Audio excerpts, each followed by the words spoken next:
Hi friends, it's me, Miss Christina at the Victor Farmington Library. Welcome to our very first Messy Art at Home video, where I show you demonstrations of fun things that you can try at home. You can watch me and then do it later, or if you already have the supplies, you can do it at the same time as me. So, all of our projects and the supplies that you need are on our online calendar at victorfarmingtonlibrary.org. If you click events, it'll bring you to our calendar, and then you can click on a specific date and it'll tell you what our craft is and what you need for it. So today, our craft is marble painting. Have you ever heard of marble painting? It's kind of weird. Actually, a lot of the stuff that we're going to be doing for Messy Art is a little bit weird. That's because it's not just a specific craft that you do. It's kind of more you do whatever you want, which I love. So it's called process art. And what that means is you focus more on the process of making the art rather than the product. So instead of having a bunch of pieces already cut out and you sticking them together and making something that looks like everybody else's, with process art, we just give you the supplies and your artwork is gonna look so special and different from everybody else's. And it's really about experimenting.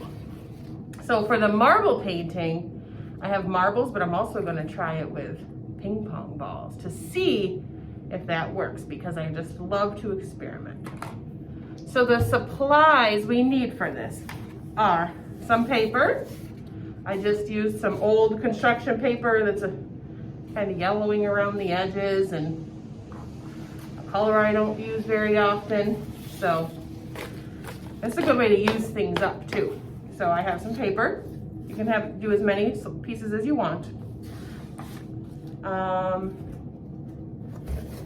A flat box, or you can do a paper plate. If you do the paper plate, you don't need paper, you just paint on the plate. So, but it's the same process either way. Box with some paper in it, or paper plate with no paper in it. So I'm gonna take my box, and I'm going to put my paper inside of it. I'll do one paper at a time, I think. Well, let's see. We'll put that on the table. See, oh yeah, I could fit two in here.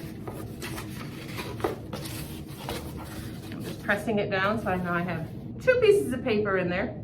And then the other supplies you need are paint. I chose red, yellow, and blue, the primary colors, because when those mix up, you can make purple, you can make orange, you can make green. If you really mix them up, you can make brown. So I love, if you're gonna buy paint ever, I would say you're pretty good with just those 3 colors. Maybe some white, maybe some black, because then you can make like pink or some darker colors. You need marbles. You don't need this many. I think I'm gonna we'll try it first with 1 marble, and then we'll see what happens when we add more marbles. So, oh baby, I didn't even know. This one has a giant one in there. Let's see. So I'll try. So there's a regular size and this one's giant. So I'll try a regular size marble, and then we'll also experiment with the giant marble. Okay, so what you have to do is you take your paper plate or your box with paper in it, and then you put some paint in there, just like blobs of paint randomly, just like a blob there. A little bit fell over there, but that's okay. Doesn't matter. I'm gonna try my yellow paint and put that, a blob over here. And this might not be enough paint, we'll have to see.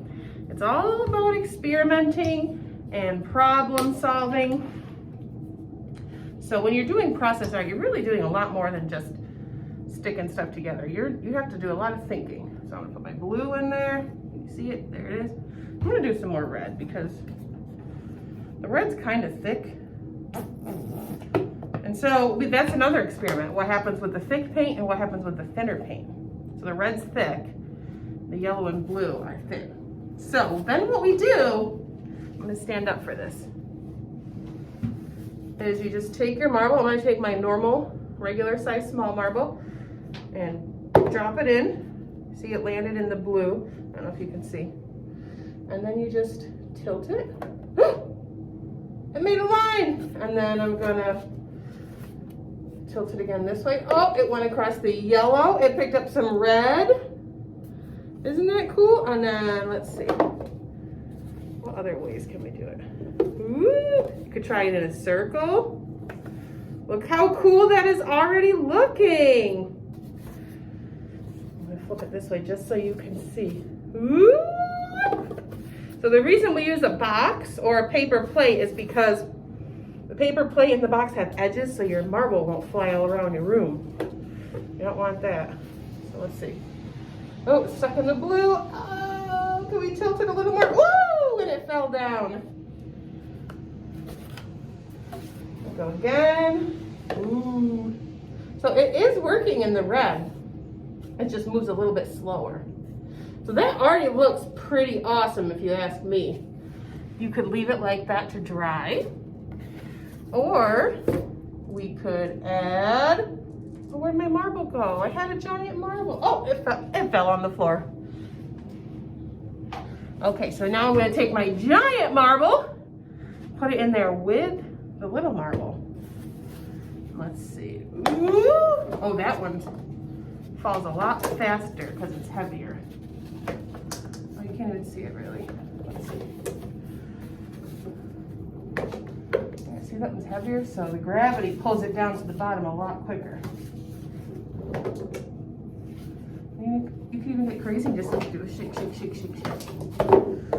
Ooh. And then you can like really try to aim it. If you really want to get in the blue and bring it to the red, you can really try to aim it. Oh yeah, it worked. So you know what? I think that is perfect. I'm going to take my marbles and my paper out. I'm going to try again with another experiment with the ping pong balls. But let me take them out and just show you. So these are two separate pieces. I'm going to let them dry just like this. We have one beautiful piece of artwork. And let's see. Oh, it's got some paint on the bottom, so that's going to... Well, it's just gonna get my table dirty. That's all right. Okay, and then number two, beautiful. I think I like this one. This one has the most colors on it. And you can see all the beautiful trails and the color mixing that your marker, or that the marble did. And this looks like nothing anybody else will make. So if we had 50 kids here doing marble painting, none of their projects would look the same. They would all be special. So I'm gonna set that over to dry. Okay, and I'm gonna put in new papers for my experiment with the ping pong balls. Now the reason I don't know if the ping pong balls will work as well as the marbles is that the marbles are heavier, so the gravity pulls them down when you tilt it a lot easier because they're heavier. And ping pong balls are very light. They even bounce a little bit. Well, not that much. So I wonder if they'll get stuck in the paint. I honestly do not know. So let's see. We'll do the same thing again that we did before. Some red.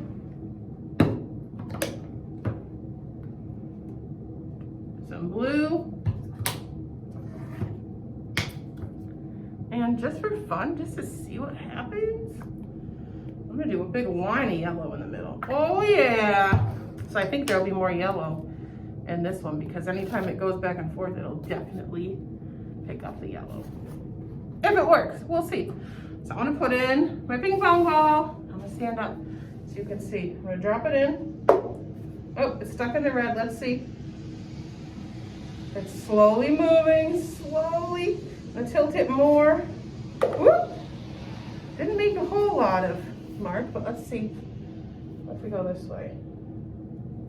Oh, it moved easier across the yellow. Ooh, there it goes. I think it's gonna go across all three colors. Oh yeah. And you know what I noticed? Since it's a bigger ball, if it gets a little paint on one part of it, there's more space on it every time it turns. So it looks like it makes like a dotted line instead of with the marbles. They got really painty really fast, so it looks kind of made more of a solid line. But this one, while it's still pretty clean, it's making more of a dotted line. So let's see. So I was right about how because it's light, it's not going to move as easy, but it is still moving.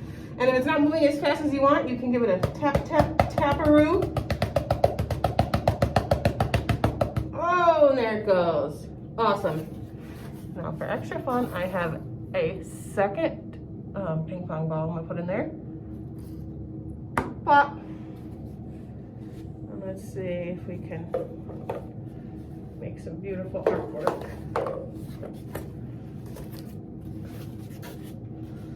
Ooh, yeah. I'm gonna do a little shake, shake, shake, shake, shake, shake, shake, shake, shake, shake, shake, shake. That looks awesome. Now, I'm noticing that there's a lot of color over here. Kind of some color over here, and there's not a lot down here. Oh, let's see if you can see. Not a whole lot here. So I'm gonna tilt my box so that way my balls go that way on this end. Let's see, I wanna get some down here. Oh, there we go. I'm gonna do more shaking, shaking, shaking. Woo! Very super duper cool. So, this is called messy art, but guess what? My hands are not messy, my clothes are not messy, because everything is inside of the box. And if you're using a paper plate, everything will be inside of the paper plate too, as long as you're very careful not to let it spill out. The box is really good, the beginner way of doing it, so you don't make a mess. And paper plate is if you have more fine motor control, like bigger kids. So here are my beautiful paintings. I'm gonna take them out and show you. Here's the first one, beautiful.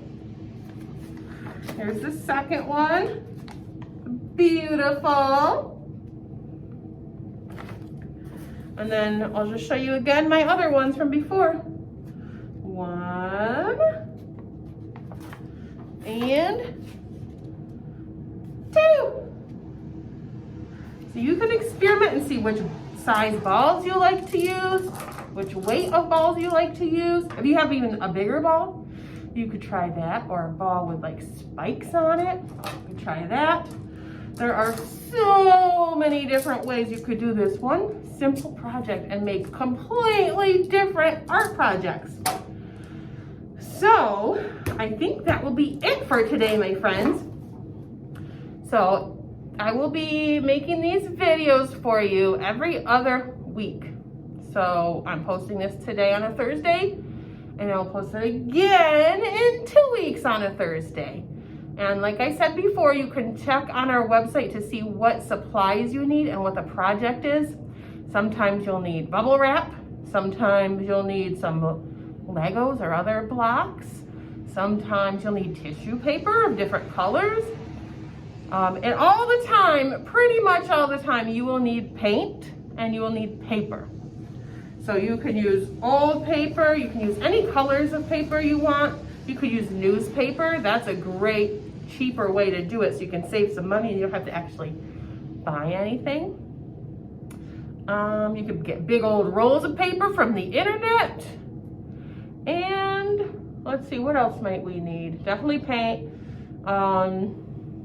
paper. Oh, now I can't even remember all the fun projects I have, but definitely get some paint and paper. That is like, 1 week, let me tell you, we're gonna use kitchen tools like a potato masher or a spatula and see what kinds of different marks we can make with those. So that's just a little bit of a sneak preview on things that we're gonna do in the future. So make sure you subscribe to our YouTube channel so that way you get notifications and you can see when we have new videos so you can do some art along with us. And I hope everybody has a great day today. I know everybody can be very super duper creative. So I would love if you make a project, if you post it on our Facebook page, or you could email it to me. My email is on our website. You could email it to me and then I will post it on our Facebook page if you give me permission, or if you just want me to see it, I'll just look at it and I will appreciate the beautiful art that my friends have made. So I hope everybody has a great day today, and I will see you all next time. Goodbye.